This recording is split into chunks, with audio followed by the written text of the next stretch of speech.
sallallahu alayhi wa sallam. Mesdames et messieurs les ministres, je vous salue. Monsieur le rapporteur, mon frère Ablaye Diagne, donc je voulais apporter une correction donc de forme par rapport à la page 5, page 4, paragraphe 5. C'était juste par rapport au délai du 1er février 2021 au 25 février 2024. Donc ça, il faut amener ça. Madame le ministre, permettez-moi de lire l'article 1er du décret. Le projet de loi dont le texte est annexé au présent décret sera présenté à l'Assemblée nationale par le garde des Sceaux, ministre de la Justice, qui sera également chargé d'en exposer les motifs et d'en soutenir la discussion. Surtout d'en soutenir la discussion.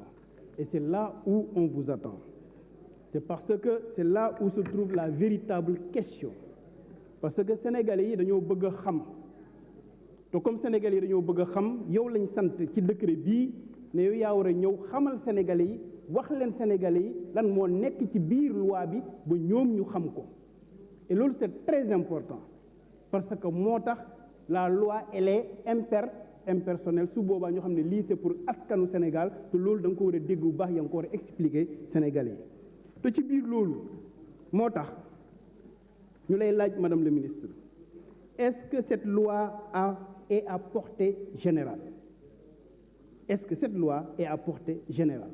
Ensuite, qu'est-ce qu'une loi à portée générale? Madame le ministre, est-ce que, encore une fois de plus, je le précise, est-ce que, et s'il vous plaît, veuillez nous répondre, est-ce que cette loi concerne les crimes de sang? Je sais que vous êtes notre Machoudé, vous êtes Halpulaar. Est-ce que Barade est Ndiayen? Madame le ministre, est-ce que Ambogayote? Est-ce que Ambogayote? Madame le ministre, est-ce que Hassim Kouyim Kuboka Boka?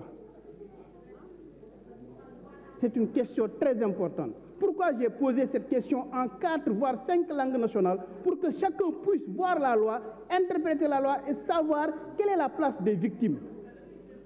Pourquoi? Je prends l'exemple du département de Birkelane, dans la commune de Mabo, le village de Kerhamadou, qui ont perdu un digne fils, Tamsir Sissé, ici aux Parcelles Assainies. Madame le ministre, est-ce que c'est mort? Tamsir Sissé, François Mankabou, Didier Badji, Fulbert Sambou, ainsi de suite, Cheikh Wade, ainsi de suite. Est-ce que ces gens-là en font partie de cette loi? Madame le ministre, quelles sont les procédures d'indemnisation des familles des victimes? Madame le ministre, est-ce que cette loi concerne les tortures dont on nous a fait part? Par exemple, Pape Abdoulaye Touré, M. Pape Abdoulaye Touré et tant d'autres personnes. Est-ce que cela fait, ces tortures font partie donc de la loi? Madame le ministre, est-ce que cette loi concerne, comme vous l'avez dit en son article 1er, tous les faits? C'est très important, tous les faits se rapportant et la suite. Madame le ministre, est-ce que vous avez recensé toutes les victimes? Est-ce que l'État du Sénégal a recensé toutes les victimes par rapport à donc l'application temporelle de la loi, ces 3 ans? Madame le ministre, pourquoi depuis 2021, les victimes ne sont pas assistées par l'État du Sénégal? Ça, c'est une question qu'on pose. Depuis 2021, on n'a pas vu l'État du Sénégal aller assister les victimes. Pourquoi? Madame le ministre, aujourd'hui, PASTEF a payé le plus lourd tribut.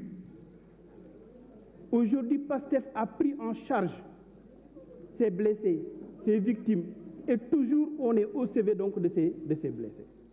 Je pense très bien qu'aujourd'hui, l'État devrait accompagner ces victimes par rapport à la prise en charge médicale, par rapport à la prise en charge sociale, et ainsi de suite. On a tant de questions qu'on voudrait que vraiment vous nous éclairiez afin que l'opinion puisse en éclairer. La parole est à notre collègue Cheikh Thioro Mbacké, suivi de Khady Dieye.